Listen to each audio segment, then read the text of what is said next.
మంగళం నిత్య శుభమంగళం. వేడి నీళ్ళు రోజు ఇలా కాసుకుని ఫ్లాస్కులో పోసుకుని ఇలాగ వేడిగా కాసేపటికి అవి ఎలాగో చల్లారిపోతాయి. కొంచెం ఇవే తాగండి. ఎందుకంటే రోజు ఇలా చెప్తున్నానని పొద్దు ఈ వర్షాకాలం అన్నాళ్ళు ఇలా తాగితేనే మీకు హెల్త్ అనేది బాగుంటుంది. మార్నింగ్ ఈ మెంతిపొడి, జీలకర్ర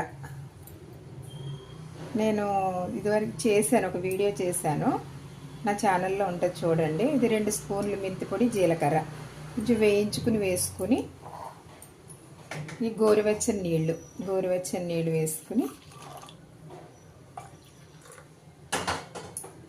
చక్కగా ఇలా కలుపుకొని వెంటనే తాగేసేయాలి. కాసేపు ఉంటే ఇది ఏదో జిగురుగా అయిపోతుంది. ఇది చాలా